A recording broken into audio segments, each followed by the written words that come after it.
She teased me, saying I didn't understand, but when she needed help, I realized I understood her more than anyone ever could. The first morning I walked into the office, I was already aware of the quiet rhythm of professional life, the soft hum of computers, the faint clatter of keyboards, the low murmur of conversations in cubicles. I had been nervous about starting this new job, eager to prove myself yet painfully aware of my age and inexperience. And then I saw her. She was at the far end of the break room, effortlessly graceful as she poured herself a cup of coffee. Her posture was perfect, confident without arrogance. Mid-40s, I guessed, older than me by at least a decade, but the way she carried herself made the age difference feel more like an interesting contrast than a barrier. She had that quiet authority that drew attention without demanding it, and I couldn't help but notice the soft lines at the corners of her eyes that suggested both experience and warmth. As I approached the counter to grab a cup of water, she looked over her shoulder at me with a small, knowing smile. "You don't understand," she said lightly, her tone teasing but not unkind. "Some things just can't be rushed." I blinked, caught off guard. Was she talking to me? About me? The words felt playful, but there was an underlying seriousness that made my chest tighten in curiosity. I forced a small smile, unsure whether to laugh or ask for clarification. She simply turned back to her coffee, the faintest glint of amusement in her eyes, leaving me lingering in that moment longer than necessary. As I reached for my water bottle, I noticed the subtle details, the delicate sweep of her hair over her shoulder, the soft perfume that lingered in the air, something warm, slightly floral, comforting in a way that made me aware of my own pulse. Our hands brushed briefly as she handed me a stack of papers that had fallen onto the counter. That fleeting contact sent a small jolt through me, not electrifying, but enough to make me conscious of her presence. I found myself observing her as she moved around the room, the ease with which she interacted with colleagues, her laughter light and melodic when another coworker cracked a joke. There was a rhythm to her gestures, the way she tilted her head when listening, the way her fingers tapped pens absent-mindedly while thinking, that made me feel like I was noticing her in a way no one else did. For the rest of the morning, I caught myself glancing toward her desk across the office. I couldn't explain why, but there was something magnetic about her, not just her beauty, which was undeniable, but the combination of poise, subtle vulnerability, and playful confidence. And though she had teased me with those simple words, "You don't understand," there was an invitation in them, a challenge, almost, to learn, to observe, and maybe eventually to connect. By the time lunch rolled around, I realized I was looking forward to seeing her again, curious about the layers behind her polished exterior. It was the kind of intrigue that didn't demand action, only attention. And I had a feeling that noticing her, learning her rhythms, might be far more complicated and rewarding than I could have imagined. After that first morning, I found myself noticing her more than I probably should. The office had a predictable rhythm, but she seemed to exist slightly outside it, a quiet presence that drew attention without even trying. It wasn't just her poise or her confident gestures, it was the little things, the fleeting moments that made the world seem smaller when she was nearby. Over the next few days, our interactions were brief, almost incidental, but each carried a subtle weight I couldn't ignore. She'd toss a quick glance my way when asking about a file or teasing me about a missed detail, and though her words were playful, there was a softness underneath, a trust she didn't offer everyone. One morning, she leaned over a stack of documents I was organizing, her shoulder brushing mine lightly. That touch was fleeting, casual, but I felt the warmth linger as if the air between us held a secret energy. I began to notice her habits, the small rhythms that made her human and approachable despite her polished exterior. She hummed softly when focused, a barely audible tune that seemed to anchor the entire office. When she was thinking deeply, she tapped her pen lightly against her notebook, a slow, deliberate pattern that almost hypnotized me. And when she laughed, a light, melodic sound, it felt like a private gift, a crack in the confident armor she wore for everyone else. There was a growing sense of reciprocity, too. She started seeking my opinion on minor work details, pausing just long enough for our eyes to meet with that fleeting intensity that left me unsure whether I was imagining it. It wasn't romantic in a dramatic way, but it was charged, the kind of small acknowledgement that builds a connection faster than words ever could. One afternoon, as we were coordinating a project timeline, her hand brushed my arm while pointing at a detail I'd missed. The sensation was electric in its simplicity, a brief, grounding warmth, a reminder that she trusted me enough to guide her hand with mine. I felt my chest tighten slightly, awareness sharpening with each small contact. Even the environment seemed to play a part. The filtered sunlight streaming through the blinds created soft shadows that danced across her face, highlighting the curve of her cheek and the subtle sparkle in her eyes. The office noises faded into the background, the clacking keyboards, the distant hum of phones, until it felt like we were in a little bubble of quiet familiarity amidst the bustle. By the end of the week, I realized that I looked forward to these small interactions more than I would admit. They were brief, understated, almost innocent, but each one built a bridge between us, a growing intimacy that neither of us had to name yet. I was learning her rhythm, her subtle cues, the way her confidence masked a quiet depth I couldn't wait to explore. And through it all, the teasing lingered. "You don't understand," she would murmur occasionally, but now it felt less like a dismissal and more like an invitation, a challenge to keep paying attention, to meet her in the unspoken spaces between words. It was midweek when the tension first thickened between us, though at the time I didn't realize it. A sudden complication in a project left her visibly frustrated, papers scattered across her desk, a phone call that ended with a quiet sigh of exasperation. Normally composed and self-assured, she now seemed human. Vulnerable in a way that made my chest tighten. She looked up at me, eyes catching mine for just a moment. "I could use some help," she said quietly, almost reluctantly. The words were simple, but hearing them from her, someone so confident, so capable, felt like an invitation into a private space. My heart raced, and I felt the immediate pull of wanting to be useful, to steady her when she seemed off balance. We huddled over her desk together, the scattered papers forming a chaotic landscape we had to navigate. Her hand brushed mine accidentally as she reached for a folder, and the contact sent a quiet warmth through me. It wasn't intentional, at least I told myself, but it was enough to make me acutely aware of every movement, every subtle shift of her weight, the slight furrow of her brow, the way her lips pressed together in concentration.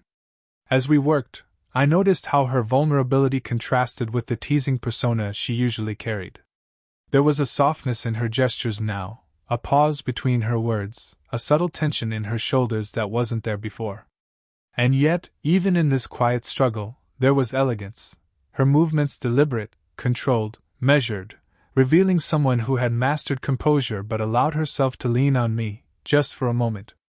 The office noises, keyboard clicks, low murmurs, printers whirring, faded into the background.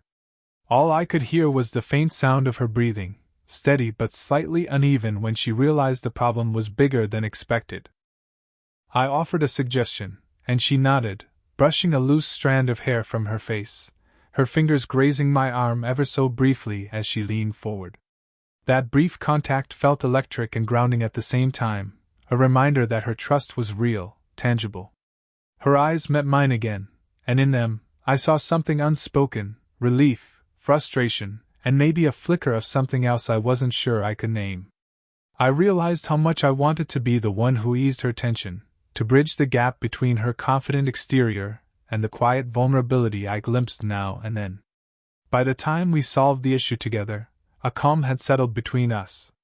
She leaned back in her chair, exhaling softly, and for a fleeting second, our shoulders brushed. "Thanks," she murmured, her voice low, almost conspiratorial.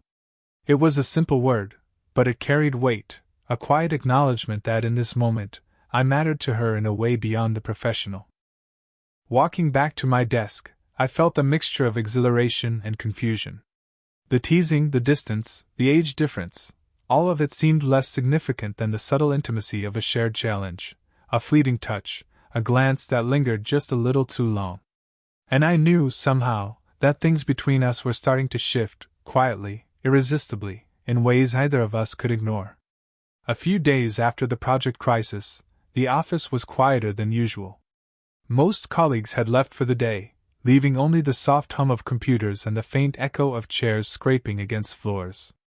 I was stacking files at my desk when I noticed her lingering near the window, staring out at the city skyline, her expression unusually soft. I approached cautiously, not wanting to intrude, yet drawn by something unspoken. "Still thinking about the project?" I asked lightly, hoping to bridge the space between us. She shook her head, a small, almost wistful smile curving her lips. "No, something else," she admitted quietly. Her voice had lost its usual teasing lilt, replaced with a tone of quiet honesty that caught me off guard. She seemed human, fragile in a way I hadn't seen before, yet there was a calm strength beneath it all that made her all the more magnetic. We moved closer to her desk, standing side by side in the soft light filtering through the blinds. I could see the subtle tension in her shoulders, the way she clasped her hands loosely in front of her. Her eyes met mine briefly, then darted away, as if she were weighing how much to reveal. "It's silly," she murmured, but I could tell it wasn't. "Sometimes I feel like I'm doing everything alone, even when I'm not." I nodded, silently acknowledging her vulnerability. There was a pause, filled only with the quiet rhythm of office life, the distant hum of printers, the faint tapping of a keyboard from another floor, the occasional creak of the building settling. I felt a desire to bridge that quiet gap, to offer reassurance without intruding.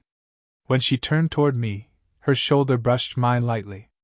It wasn't dramatic, but the contact sent a warmth through me, a reminder of how close we were even in ordinary moments. "You're not alone," I said softly, letting my words carry what my voice couldn't fully express. Her eyes lingered on mine for a heartbeat longer than necessary, and I saw a flicker of relief, or maybe gratitude, pass through them. She leaned slightly closer, her hand brushing against mine as she adjusted some papers, and the touch, though minimal, felt intimate, grounding. I realized then that these small gestures, these shared silences, were building a bridge between us that didn't need words to cross. For the first time, I allowed myself to notice the finer details, the faint scent of her perfume mingling with the warm, filtered light, the gentle curve of her lips as she considered her words, the subtle way her fingers moved when she was nervous or thoughtful. All of it painted a portrait of someone layered, complex, and quietly in need of connection. By the time she returned to her desk to finish her work, there was a new sense of understanding between us. The playful teasing still existed, but now it was intertwined with unspoken trust and acknowledgement. For my part, I felt a growing certainty that I wanted to be there for her, not just as a coworker, but as someone who could offer quiet support and attention, someone who could notice the nuances of her presence that no one else seemed to. Walking back to my desk, I realized the office no longer felt like just a workplace. It was becoming a space where subtle connections mattered, where small touches and lingering glances carried weight, and where a slow-burning bond was quietly taking shape between us. The office had settled into its usual rhythm that afternoon, but there was a quiet electricity in the air I couldn't ignore.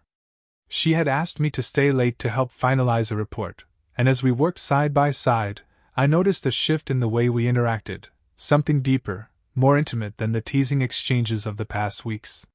She handed me a folder, her fingers brushing against mine in the process. It was the kind of touch that could have gone unnoticed, but I felt it linger in my mind, warm and grounding. I glanced at her, and she met my eyes with a half-smile, one that was playful yet softened by something almost vulnerable. I realized then that she had begun to notice me in ways that mirrored my own growing awareness of her. The collaboration forced us closer than usual. Leaning over the same documents, our shoulders brushed repeatedly. Each time, it sparked a subtle awareness, a silent acknowledgement of the growing connection.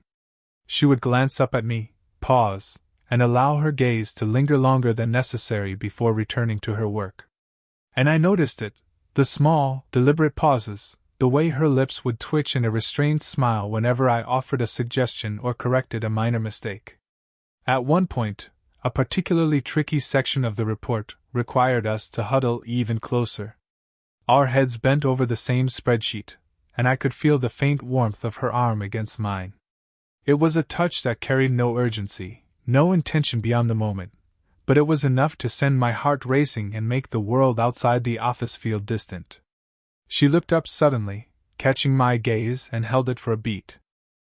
There was a subtle question in her eyes, an unspoken challenge. "Do you understand me?" That mirrored the words she had teased me with weeks ago. I smiled slightly, letting my eyes convey what words couldn't, and she returned the gesture with a barely perceptible nod. It was as if, in that moment, we were silently admitting to ourselves that the connection between us was real and undeniable. Even the office environment seemed to conspire in our favor. The sunlight streaming through the blinds created soft patterns on her desk, illuminating the gentle curve of her cheek and the quiet intensity of her expression. The distant hum of computers and muted chatter faded into the background, leaving a private bubble of shared focus and subtle intimacy. As we finished the report, she leaned back slightly, brushing her hair from her face. Her shoulder grazed mine again, and this time I didn't pull away.